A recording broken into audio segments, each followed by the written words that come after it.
Baik, selamat pagi.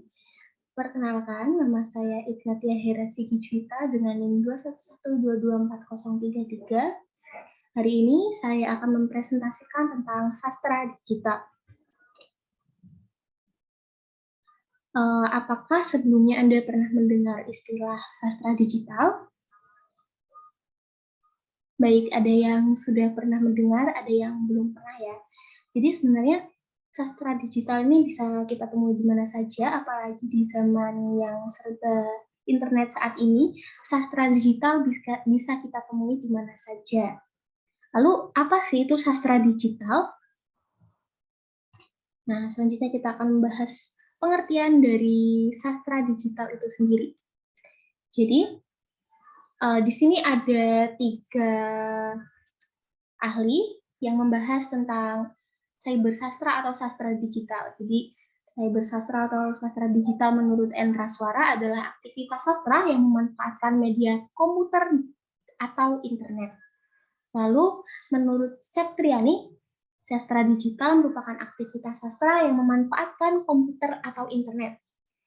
Lalu, menurut Farahiba, dia menyatakan bahwa sastra cyber memanfaatkan kemampuan dan kemajuan teknologi komunikasi sebagai sarana dan prasarana berkarya.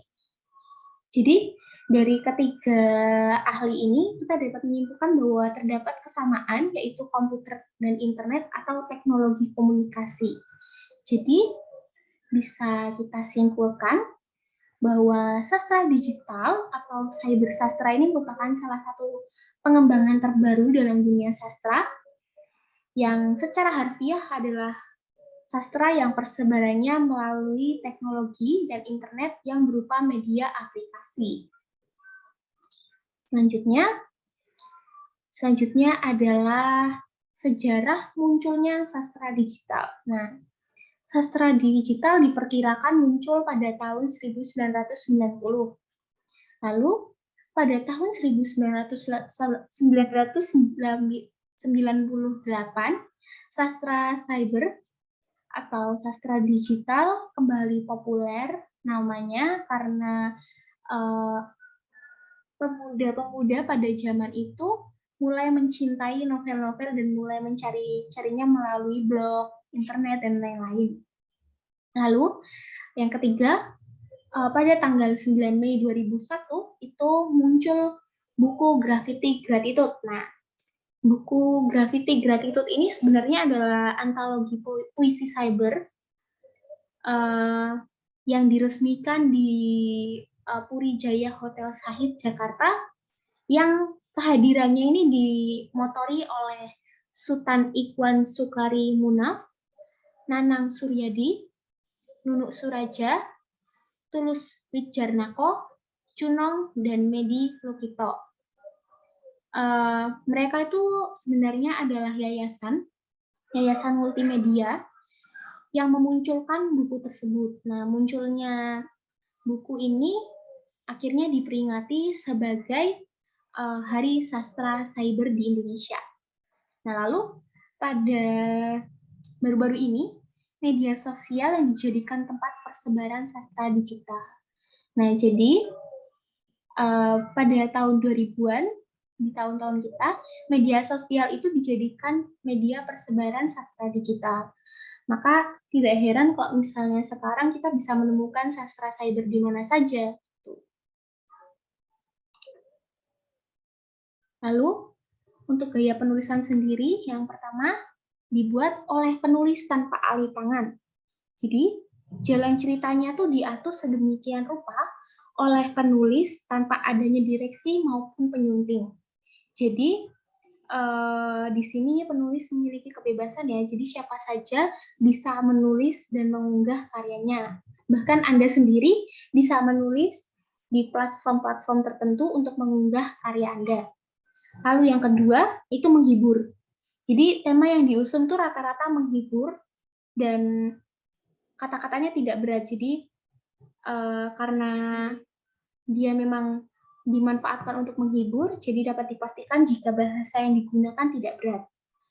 Lalu yang ketiga, rata-rata kaidah kebahasaannya masih tidak sesuai. Sebenarnya ada yang sesuai, tapi masih ada juga, dan rata-rata kaidah kebahasaannya masih tidak sesuai.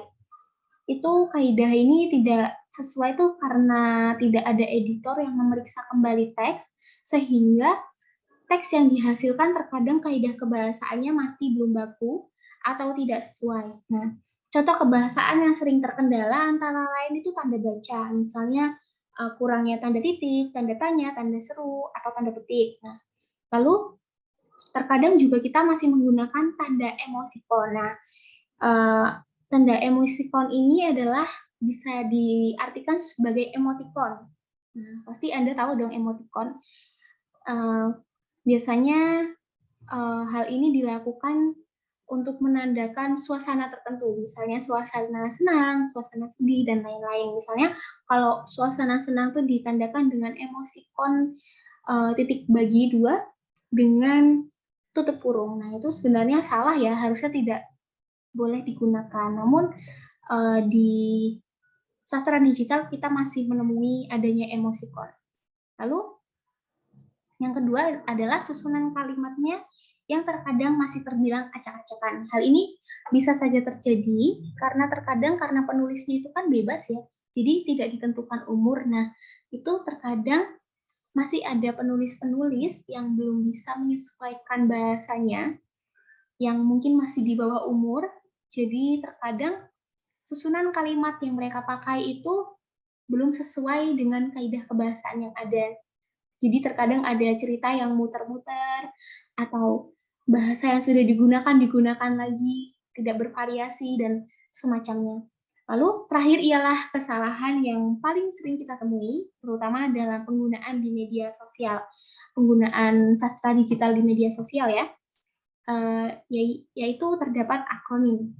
Akronim sendiri itu merupakan penggunaan bahasa yang dipersingkat. Nah, harusnya sebuah karya sastra itu tidak boleh ada singkatan. Misalnya seperti mager, malas gerak, mabar, main bareng, TBL itu juga termasuk ya teman-teman. Lalu masih banyak lagi sebenarnya kalau misalnya kita cari, dan itu sebenarnya tidak boleh. Namun rata-rata sastra cyber masih menggunakan akronim. Nah, selanjutnya berikut adalah siklus perkembangan dari sastra digital sendiri. Pertama itu sempat mendapatkan tentangan dari beberapa oknum. Nah, ini wajar saja terjadi ya, karena di setiap perubahan atau setiap hal yang baru pasti ada oknum-oknum yang tidak setuju, dan pastinya melayangkan beberapa komentar dan kritik. Dan dari apa yang sudah saya pelajari, bahkan sampai ada yang menyebut sastra cyber ini atau sastra digital ini adalah sastra sampah. Lalu pada 2000-an, 2001, pada 2001 9 Mei itu muncul graffiti gratitude yang dijadikan hari penetapan hari sastra digital. Itu akhirnya sastra digital mulai terangkat namanya, dan nama sastra digital ini makin populer setelah terjadinya pandemi. Nah, selama pandemi kan pasti kalian bosan kan ya di rumah gitu, sendirian gitu. Nah, untuk memenuhi kebosanan Anda itu biasanya kalian membuka beberapa platform seperti Webtoon, Wattpad untuk menemani kebosanan Anda dengan membaca sesuatu lewat internet. Selanjutnya, ini adalah beberapa genre dari sastra digital. Sebenarnya banyak ya genre sastra digital itu sendiri, tapi di sini saya akan mengambil 4 yang paling populer saat ini. Yang pertama itu adalah romantis. Nah, romantis ini mengapa dikatakan romantis?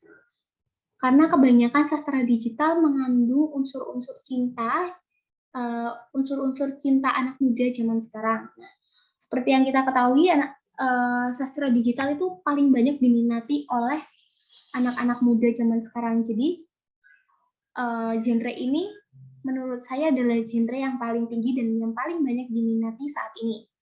Lalu yang kedua itu adalah genre detektif. Nah, detektif ini sebenarnya udah dari lama, cuma mungkin banyak juga orang-orang yang suka di sastra digital karena mungkin penulisannya lebih bervariasi gitu. Lalu yang ketiga ialah horor atau supranatural. Nah, ini mengingat Indonesia adalah negara yang mencintai hal-hal yang mistis, maka genre horor atau supranatural ini sangat tinggi ya peminatnya. Lalu yang keempat dan terakhir, ini merupakan fiksi ilmiah. Nah, ini menurut saya adalah hal baru ya, karena sebelum-sebelumnya fiksi ilmiah tidak begitu tenar, namun pada sastra digital, fiksi ilmiah benar-benar terangkat namanya. Nah, jadi fiksi ilmiah ini, sebenarnya fiksi itu banyak ya, nggak cuma ilmiah, ada fiksi remaja, fiksi umum, namun fiksi ilmiah ini lebih tinggi popularitasnya dibandingkan yang lainnya. Tapi tetap saja fiksi mengalami perkembangan pada sastra digital. Selanjutnya, kita akan membahas tentang kelebihan sastra digital. Nah, pertama, siapa saja memiliki peluang untuk dan berkesempatan menjadi penulis di era sastra digital ini. Lalu, kenapa semua bisa menjadi penulis? Karena produksi sastra digital ini tidak lagi dibatasi oleh pihak ketiga, yakni penerbit atau direksi tertentu. Nah, yang kedua, yaitu akses menjelajahnya lebih bervariasi. Nah, kenapa lebih bervariasi? Karena kita bisa memilih, kita mau membaca karya sastra lewat mana, atau menonton, atau karena ini ya teman-teman, sastra digital itu nggak cuma sekedar teks ataupun puisi ataupun pantun, tapi sastra digital sekarang sudah lebih bervariasi sehingga kita bisa menontonnya karena film itu sendiri nanti diangkat dari sebuah novel ataupun cerpen seperti itu. Lalu banyak referensi.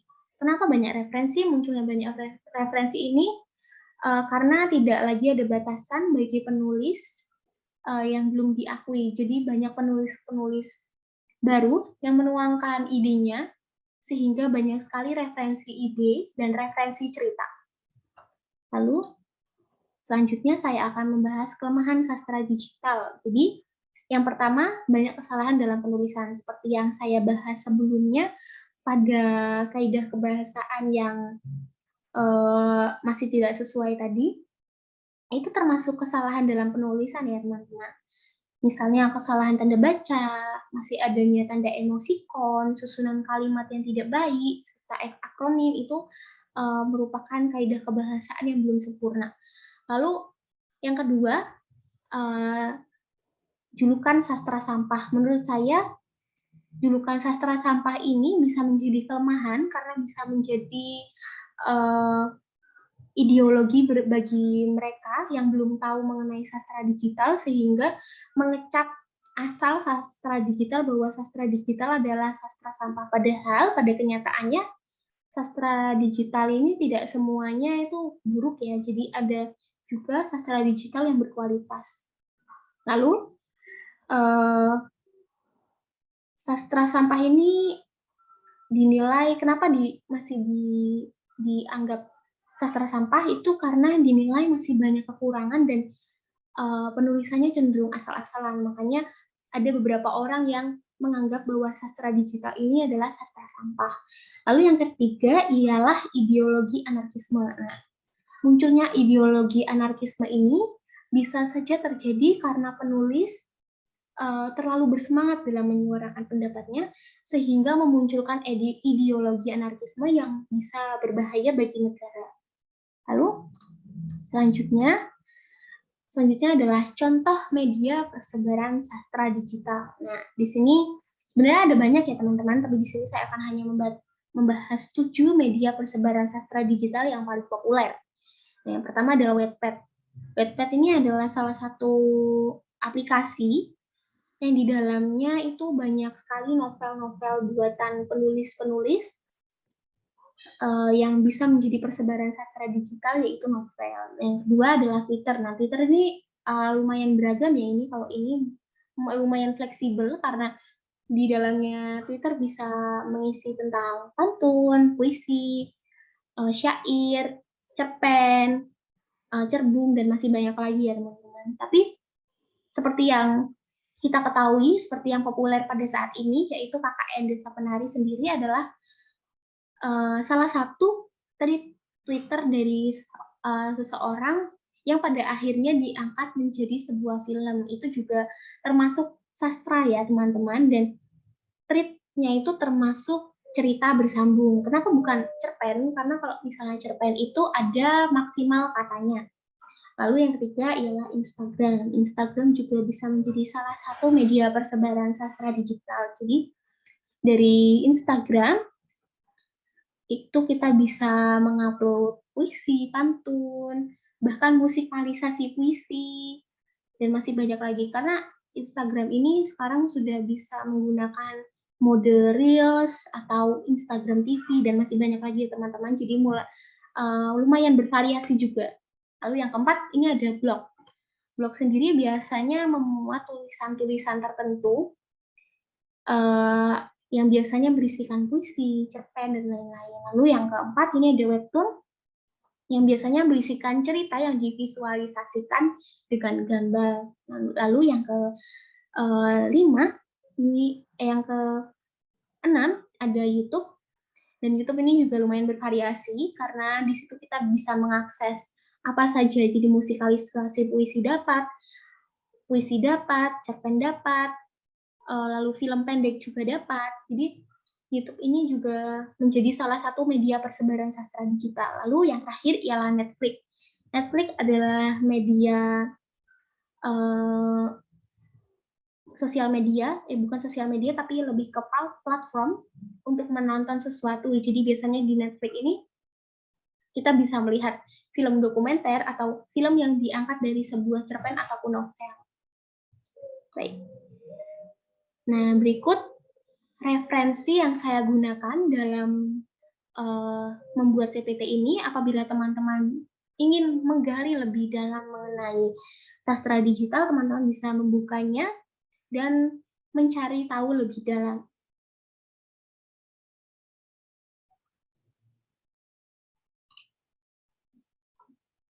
Baik, sekian presentasi dari saya. Terima kasih karena telah melihat presentasi saya dari awal hingga akhir. Akhir kata saya ucapkan maaf apabila saya memiliki kesalahan dalam pengucapan, dan terima kasih karena sudah menonton presentasi saya sampai akhir. Terima kasih atas keluangan waktunya.